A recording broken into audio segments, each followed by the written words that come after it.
మన ప్రభువును మన రక్షకుడు అయిన యేసుక్రీస్తు నామమున అందరికీ వందనాలండి. దేవునికి స్తోత్రాలు. గొప్ప దేవుడు, నెమ్మది కలుగజేసే దేవుడు, మనలను మన సంతానాన్ని ఆశీర్వదించే దేవుడు, మన సరిహద్దులను విశాలపరిచే దేవుడు మరొక నూతన దినమును మనకు అనుగ్రహించినందుకై ఆ దేవదేవునికి సమస్త మహిమ ఘనత ప్రభావములు చెల్లునుగాక. మన తండ్రి అయిన దేవుడు ఈ నూతన దినము కొరకు మనకు అనుగ్రహించిన కృపావార్త, దేవుని యొక్క వాగ్దానము, కీర్తనల గ్రంథము 25వ కీర్తన 13వ వచనము. అతని ప్రాణము నెమ్మదిగా ఉండును, అతని సంతానము భూమిని స్వతంత్రించుకొనును. దేవునికి మహిమ కలుగునుగాక, దేవునికి స్తోత్రం కలుగునుగాక.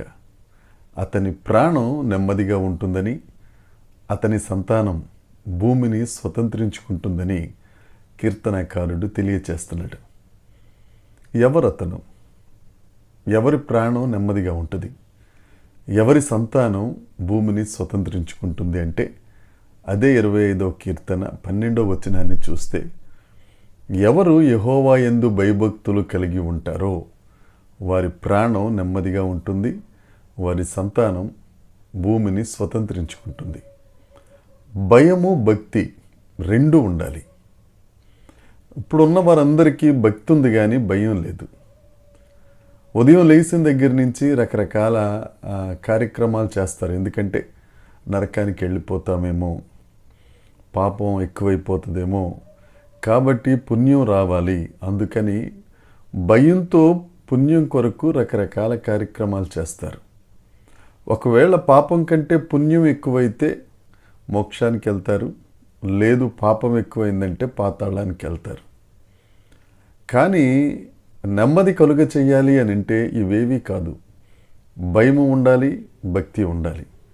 అందుకే పరిశుద్ధ గ్రంథంలో భయభక్తులు అని ఈ రెండు పదాలు కలిపిన మాట ఎక్కువగా వ్రాయబడింది. మనకి భయం ఉండాలి, భక్తి ఉండాలి. దేవునికి మనం భయపడాలి, ఆయన యందు భక్తితో ప్రేమిస్తూ భయపడాలి. అప్పుడు ఆయన మన ప్రాణానికి నెమ్మది కలుగజేస్తారు.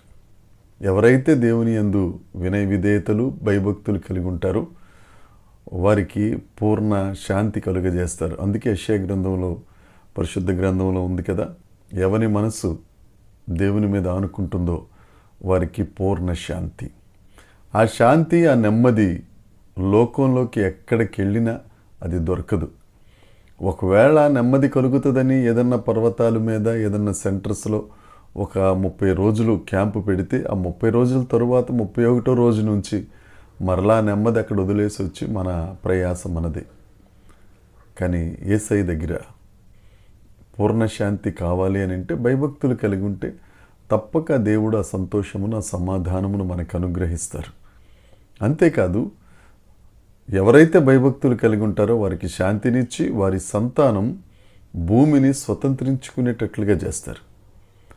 నా ప్రియమైన సహోదరి సహోదరులారా, ఒకవేళ నాకు సంతానం లేదండి, మరి నా సంతానం ఎలా భూమిని స్వతంత్రించుకుంటుందని అంటే, మోడుబారిన జీవితాలను చిగురింపచేసే దేవుడు యేసుక్రీస్తు ప్రభు నీ గర్భమును ముట్టి నీకు సంతానమును అనుగ్రహించి ఆ సంతానం భూమిని స్వతంత్రించుకునేటట్లుగా దేవుడు చేస్తారు. నువ్వు దేవుని యందు భయభక్తులు కలిగి ఉండాలి. ఈ నూతన దినంలో దేవుడు నీతో మాట్లాడుతున్నమాట, దేవుని యందు భయభక్తులు కలిగి ఉంటే, యేసయ్య యందు భయభక్తులు కలిగి ఉంటే నీకు నెమ్మది ఉంటుంది. నువ్వు ఎలాంటి పరిస్థితుల్లో ఉన్నా, ఎలాంటి ఆవేదనలలో ఉన్నా, ఎలాంటి కష్ట నష్టాల్లో ఉన్నా, ఏ పరిస్థితుల్లో ఉన్నా నువ్వు దేవుని యందు ఆనుకుంటే నీకు నెమ్మది కలుగుతుంది. అంతేకాదు, పనికిరాదనుకున్న నీ సంతానం భూమిని స్వతంత్రించుకునేటట్లుగా దేవుడు ఆశీర్వదిస్తాడు. ఈ దినాన్న దేవుడు నీతో మాట్లాడుతున్నాడు.